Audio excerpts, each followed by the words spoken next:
Saya dengan Firly Simamora, saya calon guru kontrak angkatan 8 gitu. Ibu sebagai kepala sekolah di sini ya? Ya, mudah-mudahan seperti itu. Iya, sehat ya Bu ya? Sehat. Oke. Baik, udah berapa tahun Ibu memimpin di kepala di SMP Negeri 6 Pamongan ini Bu? Ya, kalau masalah angka ditanya mungkin kurang lebih 12 tahun lah. Sudah 12 tahun ya Bu? Iya. Baik, 12 tahun waktu yang sangat lama ya Bu. Nah selama 12 tahun ini, apakah Ibu pernah menghadapi suatu masalah dalam pengambilan keputusan? Oh, seingat saya, oh ya, baru-baru ini sekitar tanggal 15 Agustus, 15 September, 15 yang September. ya, baru lewat, ada sebuah kejadian atau katakanlah kasus lah katakan, Iya. yang membuat kita kadang merasa agak pelik mengambil suatu keputusan seperti yang Ibu bilang tadi, yaitu tentang seorang anak didik atau peserta didik yang dibawa oleh orang tuanya ke sekolah kita. Nah, jadi menurut informasi dari orang tuanya, si anak belum didaftarkan di sekolah tertentu dan mereka berasal dari Riau. Mungkin oleh karena situasi keluarga yang kurang beruntung, jadi keluarga terpaksa harus ya pindahlah ke daerah kita. Oh gitu ya Bu. Nah, sementara si anak baru saja tamat dari sekolah dasar dan anak dibawa ke sekolah kita, rencana mereka mau didaftarkan sebagai peserta didik baru. Padahal waktu pendaftaran yang ditentukan oleh pemerintah itu dilaksanakan antara bulan Juni sampai dengan Juli. Nah, jadi bulan Juli sudah tutup sebenarnya pendaftaran peserta didik baru itu. Nah, tapi ternyata si orang tua baru datang di sini membawa anaknya untuk didaftar di sini tanggal 15 September 2023. Iya. Nah, jadi yang menjadi dilema buat kami Bu, sebenarnya melihat daripada minat si anak mau sekolah, ya kita pengen bantu Bu. Iya gitu ya. Tapi bagaimana ya, karena peraturan pun ya kita harus sesuai dengan peraturan kan di dalam menjalankan segala kegiatan di sini. Iya. Jadi contohnya tanggal 31 Agustus itu sudah pelaporan secara nasional. Iya, yang kita lakukan melalui Dinas Pendidikan Kabupaten. Iya, jadi di sinilah tadi dilemanya yang kita alami. Si anak tidak kita terima, ya melihat kondisi anak yang begitu semangat sebenarnya, punya harapan, bahkan sudah dipakai seragam lengkapnya putih biru, lengkap dengan semua alat-alat tulisnya. Jadi harapan si anak tadinya dia pasti akan menjadi siswa baru di sekolah kita. Tapi oleh karena ini tadi, ya mereka sudah tidak sesuai dengan peraturan yang berlaku di sekolah kita maupun di secara umum di pendidikan. Yaitu bagaimana ya kita lakukan ya Bu, ya saya bilangnya. Jadi saya pun ya terpaksa memberi jawaban kepada orang tua yang mungkin membuat mereka agak kecewa, apalagi anak. Ya, berarti simpulan ceritanya ada siswa yang mendaftar di sini di sekolah kita. Ya, pada seharusnya kan pendaftaran di bulan Juli sampai Juli. Ya, Tetapi si anak rupanya datang pada tanggal 18 September 2023. 15 September berarti jelas sudah terlambat ya Bu. Sementara batas pelaporan nasional itu tanggal 31 Agustus 2023. Oke, begitu kira-kira ceritanya. Baik Bu, baik, sungguh menarik sekali memang kasus yang diangkat oleh Ibu. Nah, tentu sekali dalam kasus ini mungkin Ibu tentu mengambil keputusan. Mengambil keputusan kan gitu ya, untuk menyelesaikan permasalahan ini ya Bu. Nah, di sini ada 4 paradigma pengambilan keputusan. Nah, menurut Ibu kasus yang sudah dihadapi oleh Ibu itu, apakah itu berupa kasus individu atau kelompok gitu Bu? Ya, saya pikir jadi kelompok Bu. Karena apa saya bilang seperti itu? Sebenarnya kasus pertama tadi anak ingin sekolah tetapi keinginannya tidak terpenuhi. Iya. Nah, itu sudah menjadi suatu masalah bagi pribadi dia. Tapi itu tentu bersumber dari keluarga. Iya. Ya, keluarga si anak tidak terlepas ya kan? Iya. Nah, jadi si anak ya terkendala mendaftar di sekolah tertentu karena orang tuanya masih menunda seperti itu. Jadi seandainya si anak tadinya dimanapun mereka asalnya semula, langsung dia pada saat dia buka pendaftaran di sekolah tingkat SMP langsung didaftarkan, ya tentu anak tidak menjadi terkendala. Iya. Jadi ada ada keterlibatan orang tua, jadi sudah jadi kelompok. Nah sekarang bukan lagi hanya masalah anak dengan keluarganya, bahkan sudah menjadi masalah kita juga, Bu, karena sudah dibawa anaknya ke sekolah ini. Iya, berarti seharusnya si anak ini harusnya harus mendapat pendidikan ya. Iya, betul. Padahal karena peraturan itu dia tidak menjadi mendaftar gitu. Iya. Gitu ya. Berarti seharusnya kita kasihan kepada anak ini ya. Tapi sebenarnya ya bagaimana ya, Bu, kalau hanya karena kasihan ya belum tentu bisa kita pertahankan seperti itu, karena ada institusi atau peraturan yang harus kita tegakkan, Iya, yang harus kita patuhi. Iya, berarti nilai kebenaran ada di sana ya, Bu. Iya, betul. Oke. Nah, menurut Ibu, apakah masalah ini bisa berdampak ke jangka panjang atau jangka pendek, Ibu? Bagaimana? Oke.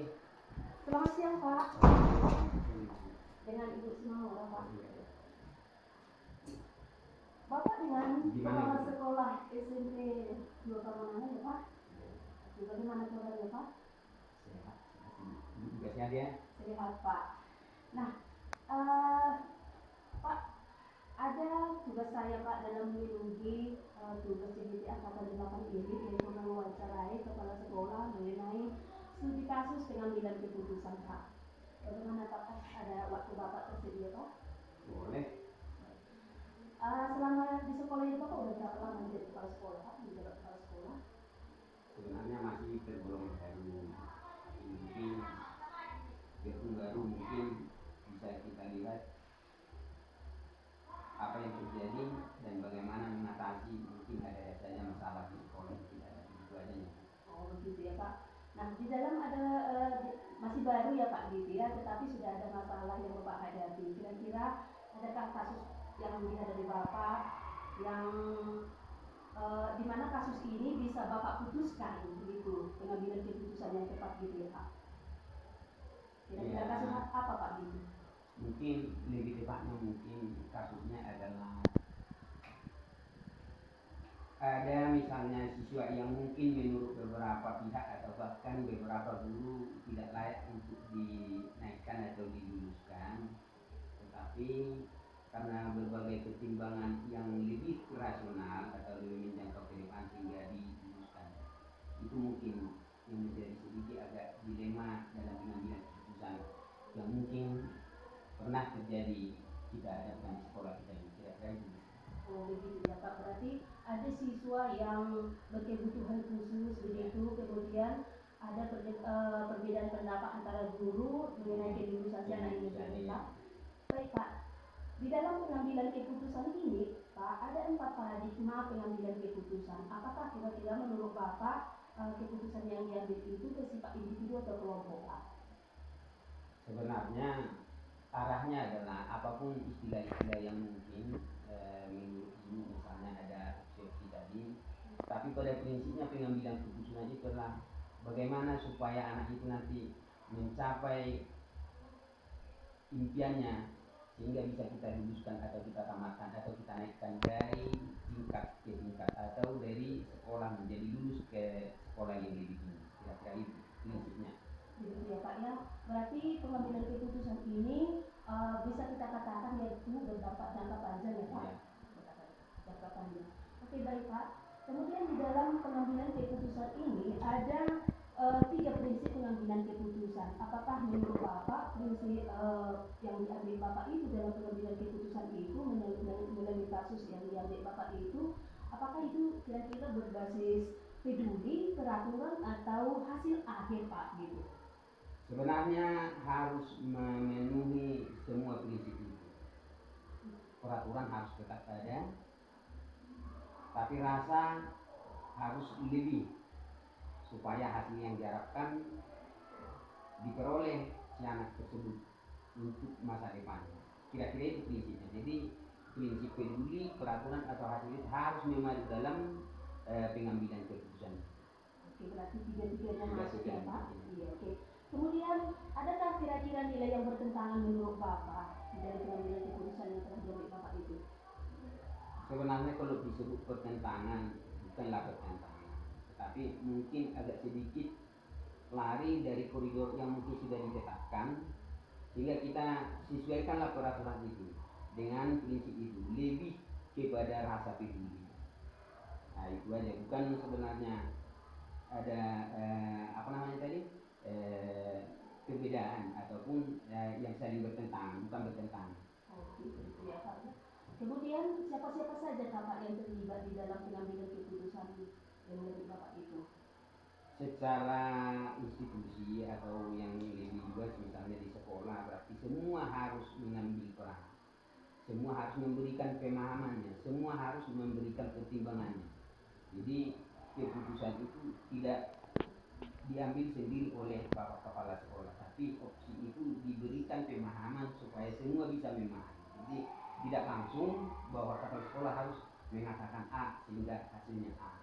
Jadi semua itu harus saling memahami demi dari itu prinsip rasa peduli tadi. Jadi bapak ibu guru, pegawai, bahkan semua yang berperan di sekolah itu harus tahu bahwa itu ada keputusan yang terbaik untuk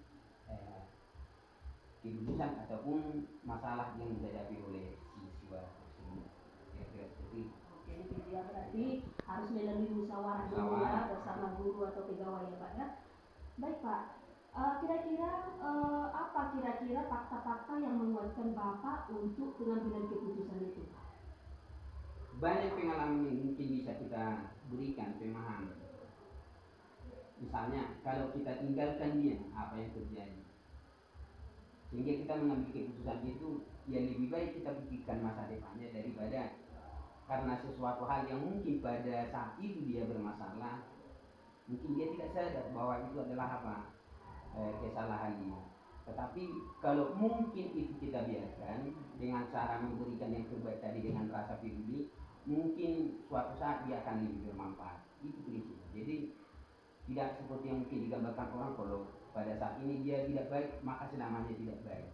Jadi paradigma pemahaman seperti harus kita rubah di mindset berpikir kita. Kalau hari ini dia mungkin tidak baik, kita harus berharap bahwa besok dia akan lebih baik. Sehingga kalau pada waktunya dia sudah berubah dan sudah menyadari itu, dia tidak terkendali lagi. Dia tidak menjadi masalah karena tidak kita biarkan. Jadi kita mengambil hati itu adalah lebih baik diluruskan dengan pertimbangan-pertimbangan yang matang demi rasa peduli untuk ke depannya. Siapa tahu dia menjadi orang yang hebat. Dalam pengambilan pengambilan keputusan ini, apakah menurut Ibu kasus yang sudah diangkat oleh Ibu ini, apakah dia berbasis rasa peduli atau rasa peraturan? Atau saya sebenarnya saya calon saya pengharapan itu. Ibu sebagai kepala sekolah sebenarnya keluarga itu ada hasilnya. Maksudnya kehidupannya mereka harus lebih peduli kepada. baik, udah berapa tahun Ibu mengikuti kami di SMP? Pendidikan atau di sekolah atau instansi tertentu lah. Jadi mereka semakin sudah belajar dari Sudah 12 tahun ya Bu. 12 tahun waktu yang sangat lama ya Bu. Nah selama 12 tahun ini, apakah Ibu pernah menghadapi suatu masalah dari kehidupannya mereka bisa dalam hal mendaftarkan anak mereka bisa sesuai dengan aturan ya Bu? baru-baru ini. Baik Bu. Nah, dalam mengambil keputusan ini tentu ada langkah-langkah yang dilakukan oleh Ibu kan Ibu. Nah yang pertama, adakah di dalam kasus yang telah dihadapi Ibu ini adakah nilai-nilai yang bertentangan Yang saya pikir yang mungkin yang bertentangan itu ya secara manusia kita seperti yang dulu kita merasa itu tentang seorang anak didik atau sebenarnya dia dibawa oleh orang tua. Tapi karena kita tadi ya harus jadi kasus juga termasuk dari orang yang diketahui si anak belum didaftarkan di sekolah tertentu. Ya, kita harus tetapkan dan mereka berasal dari beliau. Mungkin karena situasi keluarga yang kurang berlimpah, jadi keluarga terpaksa harus pindah lah ke daerah kita. Kemudian siapa saja yang terlibat dalam pengambilan Baru saja tamat dari sekolah dasar. Oke, kalau anak dibawa ke sekolah, siapa yang terlibat? Rencana mereka mau didaftarkan sebagai peserta didik baru sekolah di sini. Padahal peraturan itu sendiri tentu kan waktu pendaftaran yang ditentukan oleh yang seterusnya tentu ya keluarga itu dilaksanakan antara bulan Juli sampai dengan bulan. Jadi bulan Juli sudah memberikan memberikan pemberian kepada keluarga. Tapi ternyata si orang tua baru datang di sini dan semua yang mengadakan di sini tanggal 15 September menerima keputusan itu dengan senang hati. Jadi yang menjadi tidak memasukkan mereka juga sudah kita berikan. Saya melihat daripada pemahaman minat si anak atau sekolah ya peraturan ini kita pengen yang mengikat itu kita tapi bagaimana ya karena peraturan bagaimana ya kita harus hasil yang ditentukan atau pengambilan keputusan yang dilakukan oleh ibu, bagaimana hasilnya? contohnya tanggal 31 Agustus ya sudah pelaporan secara nasional si anak juga bisa menerima lakukan melalui bahwa kabupaten itu memang harus jadi benar-benar kita di sini lah tadi dilemanya yang kita alami si anak tidak kita harus menunggu terima waktu yang ditentukan pemerintahan yang melakukan sebenarnya sudah harapan bahkan sudah dipakai sedangkan mereka dekat dengan semua. Berarti ada alternatif lain yang ibu kasih kepada Jadi mereka harapan semua tadi dia pasti akan menjadi sebuah tahun ini. Tapi oleh karena tadi seperti yang desa mereka Batak sudah gitu, tetapi dia tidak sesuai dengan peraturan yang menunggu tahun depan mendaftar resmi menjadi siswa baru. Kira-kira begitu ya Bu? Oh iya, jadi sebenarnya lakukan bagaimana kayak sebagai manusia biasa saya pun kita bisa paksa memberi jawaban kepada orang tua yang mungkin membuatnya yang saya tawarkan juga kepada apalagi berarti simpulan ceritanya ada siswa yang mendaftar di sini di sekolah kita pada seharusnya kan pendaftaran di bulan Juli sampai Juli, tapi si anak rupanya datang pada tanggal 18 September 2023. 15 September berarti jelas sudah terdaftar ini, sementara batas pelaporan nasional itu di bulan 31. jadi ada bukti yang naik saya sampai begitu kira-kira ceritanya. supaya anak nanti tidak Baik, sungguh menarik sekali memang kasus yang diangkat oleh ibu. Nah, tentu sekali dalam kasus ini mungkin ibu tentu mengambil keputusan, gitu ya, untuk menyelesaikan permasalahan alternatif lainnya. Di sini ada 4 paradigma pengambilan dari alternatif itu yang menjadi kasus yang sudah dihadapi oleh ibu. Bagaimana apakah itu berupa kasus individu sebagai kelompok yang sudah dilakukan? ya saya pikir jadi kelompok karena saya bilang seperti itu sebenarnya kasus pertama tadi anak ingin sekolah tetapi keinginannya tidak terpenuhi ya itu tidak menjadi suatu masalah bagi pribadi dia tapi ini tentu bersumber dari keluarga jadi keluarga si anak tidak terlibat ya kan jadi si anak dalam ketidak yang dapat mendaftar di sekolah tertentu karena orang tuanya masih berencana menunda seperti itu jadi seandainya si anak tadi bagaimana mereka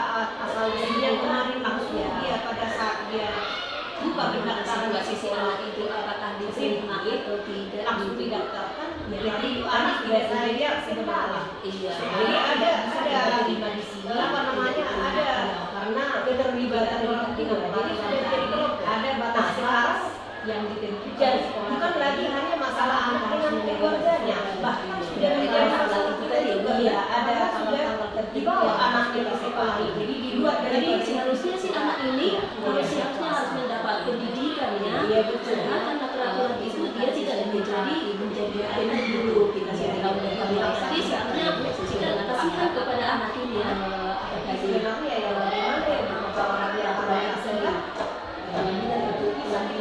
penanganan tanggal 31 Agustus 2023. Jadi yang lagi di luar dari nanti nilai kebenaran dari satu ya Bu. Iya betul. Oke. Menurut Ibu, apakah masalah ini bisa kita ini?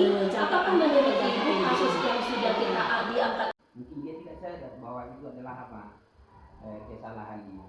Tetapi kalau mungkin itu kita biarkan dengan cara memberikan yang terbaik tadi dengan rasa peduli, mungkin suatu saat dia akan lebih bermanfaat. Itu prinsip. Jadi tidak seperti yang mungkin digambarkan orang, kalau pada saat ini dia tidak baik maka selamanya tidak baik. Jadi paradigma pemahaman seperti harus kita rubah di mindset berpikir kita. Kalau hari ini dia mungkin tidak baik, kita harus berharap bahwa besok dia akan lebih baik. Sehingga kalau pada waktunya dia sudah berubah dan sudah menyadari itu, dia tidak terkendali lagi.